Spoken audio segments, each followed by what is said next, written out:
Welcome to the channel, English Epics. Sometimes an event happens so far beyond your imagination that a person has no choice but to simply say, "What the hell?" That happened to me recently. My name is Jim, if you're curious, and it all went down at a party that turned my world inside out and upside down. I had never once doubted my wife's love or loyalty, not even for a second. Jerry and I had been a couple since high school. I was her first lover. I know that for a fact. But after 12 years of marriage, I discovered I hadn't been the only one, even though she's still the love of my life. We were never too adventurous in the bedroom, and it wasn't for lack of trying on my part. It was her reluctance to explore new experiences. I always wanted to experiment more with my wife, but I loved her so deeply that I accepted what we had in bed. Let me expand on that last point a bit. The reason will become clear later in the story. One evening, shortly after we got married, we had a lovely dinner out. A little dancing, a bit of romance, and a couple of bottles of wine. It was the perfect evening to continue the celebration back home, in the bedroom. I held Jerry close and kissed her with a passion that felt rare and timeless, the kind that makes the world pause, just for a moment. As our lips met, everything else faded away.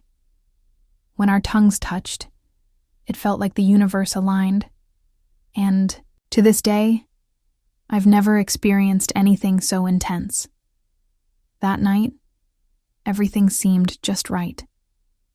She responded warmly to my touch, melting into me in a way that made me believe this could be the night we explored a deeper level of intimacy. I kissed her neck, gently tracing my lips along her skin, savoring every second. For the first time, we stepped beyond our usual boundaries, and she welcomed the attention with unexpected intensity. It was also the first time either of us had ventured into certain kinds of intimacy. I hoped that in sharing something new with her, we could both feel more connected, maybe even open a door to mutual exploration. But when it came time for her to respond in kind, something shifted. She paused. I can't do this, sweetheart," she said, her voice trembling, eyes filled with uncertainty. "Please, baby, it's okay. I know you can," I whispered, hoping to reassure her. She tried, but quickly pulled away, overwhelmed. Covering her mouth, she rushed to the bathroom and locked the door. I sat there, stunned, wondering if I had crossed a line. Was it something I did? Through the door, she told me it wasn't about me. She said the thought alone made her feel uncomfortable, not physically but emotionally. She felt it crossed a line she wasn't ready to approach, fearing it might change the way I saw her. That night marked the end of those particular attempts in our relationship. While she enjoyed the attention I gave her, she couldn't bring herself to return it in that way. For her, it felt too raw, too vulnerable, even shameful. She feared I might lose respect for her if she ever went through with it. So our life went on. We were living a good life. The manufacturing business I had started was thriving, getting better and better with each passing year. That crazy little company that began in my garage had grown into a major player with a contract from the Department of Defense. In fact, we had become almost the only client of Jerry's family-owned electronics supply company. Joe, Jerry's father, was finally seeing a return on the business he had poured his entire life into. Although I was never Joe's favorite, he seemed satisfied that because of me, he had finally achieved success. Jerry's mother was a devout churchgoer. I used to call her the church lady. She was so self-righteous, it was as if her words came straight from God, at least, according to her. Jerry listened to far too much of her mother's nonsense, if you ask me, but for some reason, we managed to avoid each other most of the time. Now that you've got a bit of the picture, let's quickly get to the reason I'm telling this story. It was a Friday evening, and we had invited some friends over for dinner. 3 other couples we usually spent time with were coming over for a night of food and drinks. The meal was fantastic. Jerry did an amazing job with dinner. After eating, the guys, as usual, headed toward the pool table in the game room, while the ladies were happy to stay at the kitchen table, sipping wine and chatting, or whatever it is they do. I had run out of beer, so I made my way to the kitchen, to grab another one. As I approached the door, I heard the women laughing, like a flock of hens. I hesitated for a second before walking in and stepped back momentarily to see what was so funny. Sandy, one of the wives, was demonstrating to the other women the proper technique for giving pleasure, using a banana. I stood there, unseen by them, completely intrigued. And yes, I was tense, and honestly, enjoying the view far more than I probably should have. My attention was completely fixed on Sandy, and the way she was instructing the other women. I could only dream that Jerry might later use this newly acquired knowledge on me. But deep down, I knew that would never happen. Sandy handled that piece of fruit with impressive skill, managing to take nearly half of it down her throat before gagging slightly and gasping for air. The other women seemed fascinated by the display, just like I was, but not my dear Jerry. Jerry looked surprised, but not particularly impressed by Sandy's technique. Without saying a word, Jerry reached for a banana, pulled one from the bunch, and began to slowly take it in, all the way to the stem. She didn't flinch, didn't gag. It seemed like she was controlling it with the muscles in her throat. She slowly pulled it out with a soft sound as it slid effortlessly from her mouth. A stunned Sandy exclaimed, "Good Lord, girl! Where the heck did you learn to do that?" You could have knocked me over with a feather when I heard Jerry calmly reply, "Practice. Lots and lots of practice." And just like that, all the tension in me vanished. I had just witnessed the most unexpectedly sensual thing Jerry had ever done, and to me, that meant everything had just changed. As I walked into the kitchen, the words were already leaving my mouth. Well, that was impressive. But I wonder who she practiced on. It certainly wasn't her husband, I said, not addressing anyone. In particular, Jerry whipped her head around to see me standing in the doorway. "Jim, I can." "Yeah, I'll bet you can." "Ladies, I think the party's over," I said, as they all stared at me in stunned silence. "Wait a minute, Jim. This isn't what it looks like. And the girls aren't going anywhere," Jerry said, trying to keep her allies close. "Fine, they can stay. But you, I want you out of here in 10 minutes, I said firmly. "Jim, you can't be serious," Jerry exclaimed. "Get out. Go to your damn mother's house. Is that clear enough for you?" Still refusing to move, she tried to continue. "I can explain. This is all just a big misunderstanding," Jerry blurted out. I cut her off mid-sentence. "I think I understand perfectly well, my dear professional wife, and yet I'm not the one benefiting from her talents." By that time, the other guys had gathered around to see what was going on. Everyone, except Jonah, a detail both I and Pam, his wife, noticed. She jumped up from the table to look for him and found him still in the game room. I watched the unfolding scene, already wondering what other surprises might be waiting for me ahead. Pam looked him straight in the eye, her voice sharp with anger. "So that's why you wanted me to learn how to deep throat," she hissed. "Now, Pam, just..." was all he managed to get out before her left fist landed squarely in his groin. Jonah collapsed to the floor, gasping for breath, clearly in serious pain. "Don't even think about coming home." "Not now. Not ever," Pam said coldly, turning sharply to leave. I turned to the rest of the group and said, "Well, that was a fun evening. I think it's time for all of you to go," I said, putting extra emphasis on the word all. Then I turned and left Jerry standing there, mouth agape. I told her that if she had ever been willing to do that for me, I would have taken her little secret to the grave. Moving slowly, I walked into one of the empty rooms and locked the door behind me. Sleep wouldn't come, and I lay there thinking about how everything had led to this point. I also tried to imagine what life would be like without Jerry. The next morning, I discovered the house was empty. I made some coffee and had toast. Before I could truly start feeling sorry for myself, the doorbell rang. It was the church lady. "Oh, great. It's you," slipped out of my mouth before I could stop it.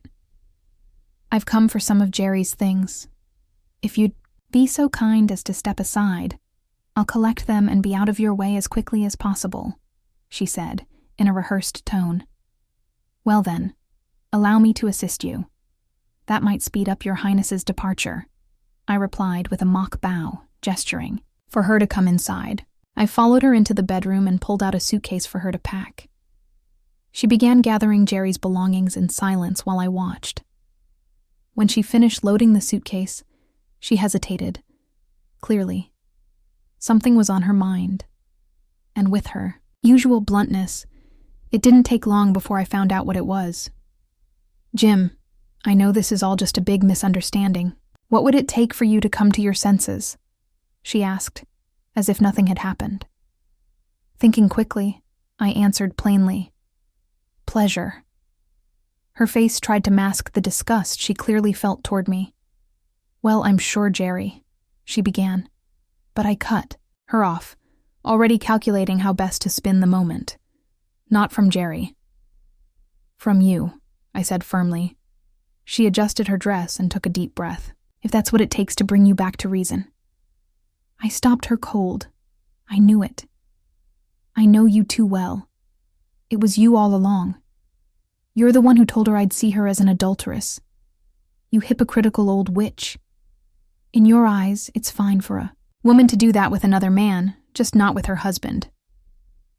"You're the one who filled her head with all that garbage," I snapped. "What's so wrong with a woman wanting the same things a man does? You all sleep around behind your wives' backs, so why can't we have a little fun too?" she asked defiantly. I was stunned. "I couldn't care less what you and your idiot husband do, but for the record, I've never cheated on Jerry. Not all men are like the ones you're describing." "Oh, please, you can't be serious. You just asked me for pleasure. Who's the hypocrite now?" I asked to see just how far you were willing to go in this little charade.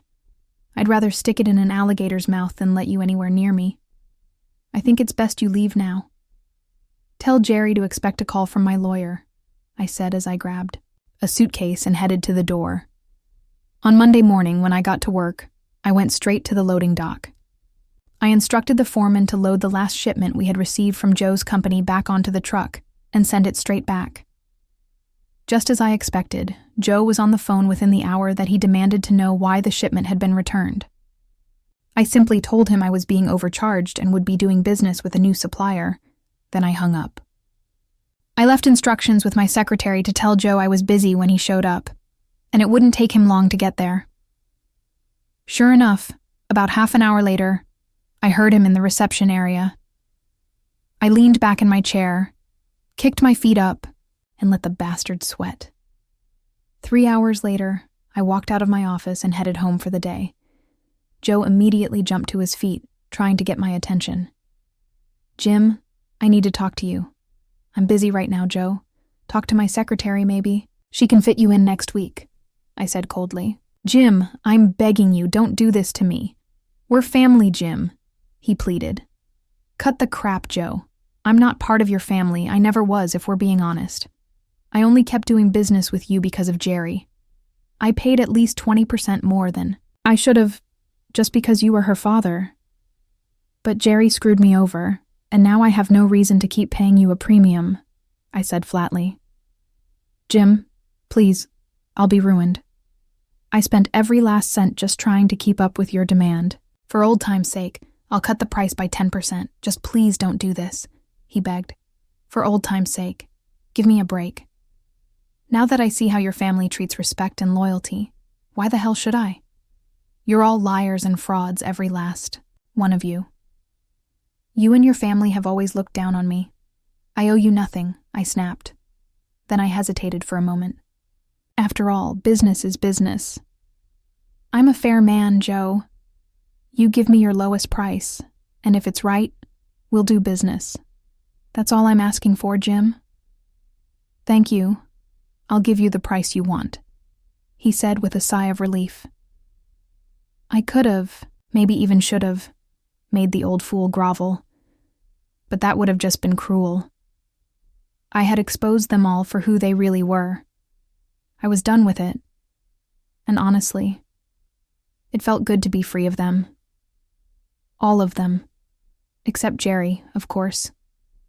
Her betrayal still hurt deeply, but I knew I could never forgive her. Not for what she did, and not for how foolish she'd been. She called me the next day to thank me for what I'd done for Joe. She started saying how sorry she was, but I cut her off and hung up. I just wasn't in the mood to hear her excuses, or to even think about the possibility that she was betraying me all over again. Our divorce went smoothly as something like that can go. Jerry accepted my rather generous settlement without a single objection. I moved on and started dating again. It was fun exploring new sexual boundaries. Everything.